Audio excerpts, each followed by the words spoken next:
I'm Mackensie Neumann, and my mentor is Ms. Bonke, who teaches environmental science here at Concordia. Second semester of my junior year, I fell in love with environmental sustainability. I don't really know what sparked the interest, but it was almost like a calling. Because of that, I knew I wanted to do something with sustainability. The question was what? There are so many subcategories of sustainability that it's hard to choose what I wanted the main aspect of my project to be. After countless sleepless nights, I decided on a mix of education and awareness with creativity. Great, I had my focus, but what was I going to do with it? This is when I came up with the idea that I should educate my peers. By educating a younger set of people who are more accepting of change, they can then lead by example for everyone else. This is when I decided on creating a club here at Concordia. My mentor, Ms. Bonke, was the teacher supervisor for my club. She was one of the very first people I went to when I landed on my idea. I pitched my idea, and thankfully, she agreed. Every club at Concordia needs a teacher to watch over the club to make sure no one tries to set the building on fire, and ours was Ms. Bonke. Throughout the year, she juggled all the different clubs she is part of and did it flawlessly. But she wasn't able to be with us all the time. She made sure to make time to check in on how things were going and give advice when needed. She approved posters, ideas, and even helped us see things we may have missed in our plannings. To form a club, you need a name and members. When we went to figure out our name, we took an inward inspection on what our club was going to be like. We researched areas impacted by single-use plastics, and one of the biggest areas we found was our oceans. Then we thought about who our audience is. From that, Ocean Z was born. The Z stands for Generation Z, which is our generation. The next step was to get our name out to the school. We made posters that we put everywhere, and when I say everywhere, I mean everywhere. There's no way students didn't know our name. Our first club meeting during the end of last school year, it allowed us to plant seeds in hopeful club members. Strangely enough, when the club started up this school year, almost none of the students that came last year came this year. Our first meeting was off to a great start, but as meetings went on, people stopped showing up. Eventually, the club consisted of 2 other people besides myself. While the group definitely shrunk in size, we continued our mission. Our main focus that we started right away was our recycling program. We recognized the need here at Concordia to give bins for all the recycling that we produce each week. We designed units for each floor that we planned to build with chipboard or the like. One side would be for plastic bottles, and the other side would be for cans. The outside covering would be light enough to easily pull away from the wall. Under the covering would be a PVC setup with clips to hold trash bags in place. The trash bags are used so that any liquids that may still be in the bottles and cans don't seep onto the floor. We figured every material we would need and how much the whole project would cost. We built diagrams and even figured out the best way to use the least amount of wood. With our strong business plan, we approached Mr. Fairking, our principal. We first approached him to find out when we could do a dress down day to raise funds to build our units. Unfortunately, there were no more spots available, so we were on our own. He had some input of his own to add. He was super happy with our idea, but he wanted us to look through a school catalog to see if we could find actual recycling bins there. We were open-minded, so we took a look. To our horror, each bin cost half the price of our whole original project. We put Mr. Fairking's idea on the back burner and started off in a different direction. We heard of someone who may be helpful in the front office. Her name is Mrs. Burnell. She does a lot of money work for Concordia, so we were hoping somewhere we could conjure up some money for our project. I had a nice conversation with her in person before winter break. She gave me a couple of ideas on finding someone to come get the recycling and even a new method of collection. She recommended just getting normal trash cans like we have in the hallways now. We could then put a lid on them with a cutout slit to help keep only what we want going into these bins going into them. This was definitely a step in the right direction and a cheaper direction. She was going to try to contact a few people to see if she could find some money, and in the meantime, I did more research. I called around to the local colleges to see how they did their recycling. Just an FYI, some college admins are really bad at answering their phones and giving calls back. I even called the city of Fort Wayne to see if there was a contracted pickup we could get eventually. I found that no trash collection in Fort Wayne will cater to businesses, only homes. The only business collections they do are trash and cardboard, both of which we already have. So yet again, another dead end. I was hoping to get the name of the person who picks up the recycling at St. Francis, but no one ever returned my phone calls. When we got back from winter break, I contacted Mrs. Burnow to see where she may have gotten and to report all my findings to her. Sadly, she also never returned my email. I did do a few follow-up emails, none of which were ever replied to. Thus came the end of the recycling bins. Alongside working on creating recycling, we were working on crocheting mats and purses out of plastic bags. We turned your everyday grocery bag into yarn, which we could then use to crochet with.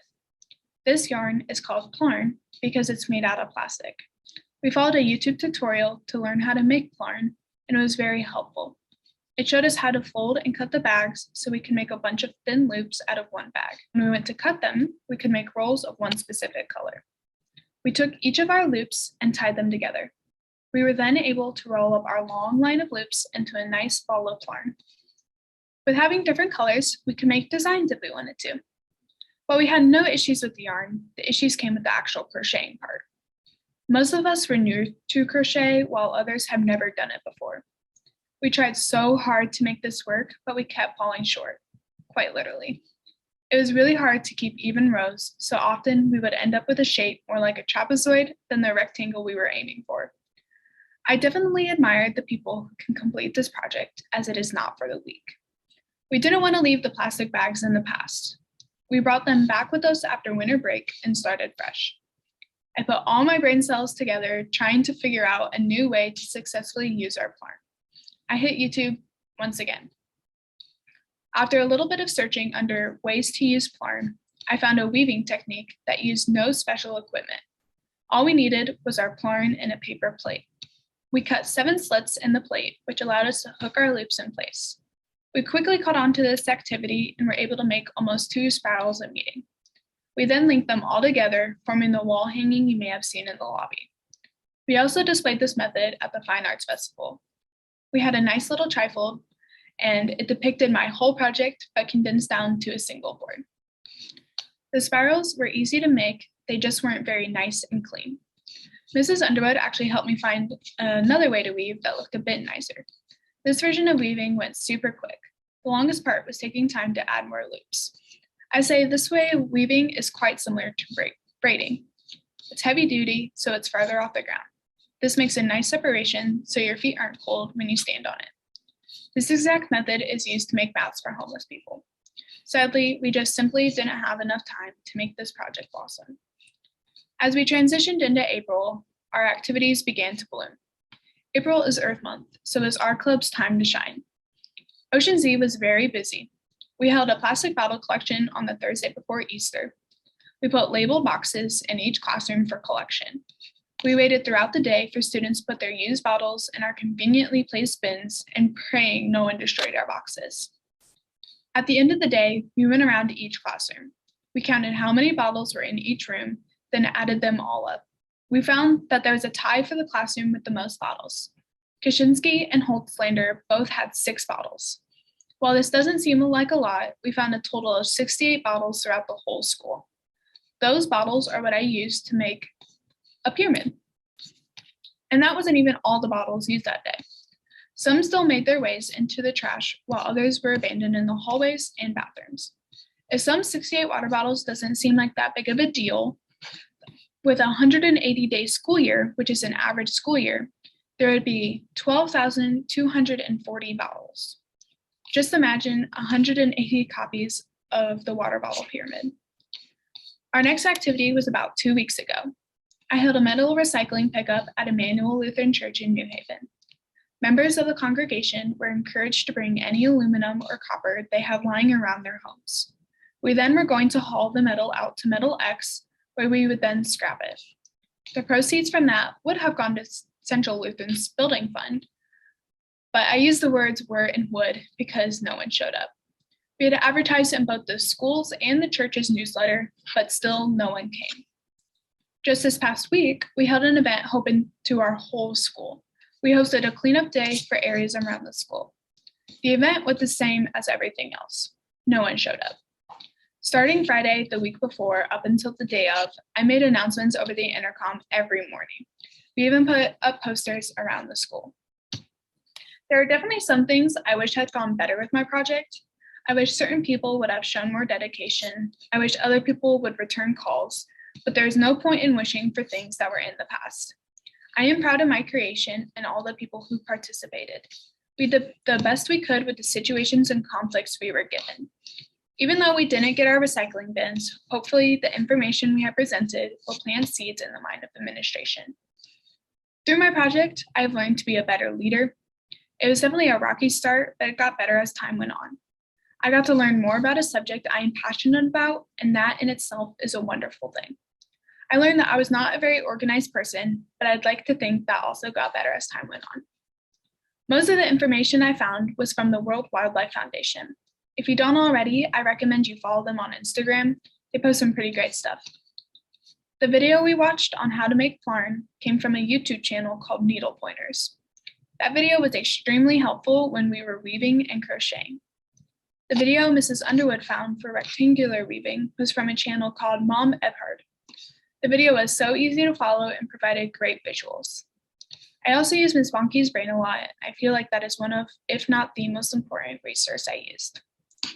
I would like to thank my mentor, Ms. Bonke, for all the time and effort she has put into my project. I would also like to thank my loyal club members, Lizzie Gatchell and Evelyn Kidd. This club would have completely died out if it wasn't for both of them. I know there were days when they didn't want to get out of bed for our before school meetings, but did anyways. I would also like to thank my boyfriend, Jack, for keeping me sane through everything going wrong and making sure I knew it wasn't because of me. Thank you.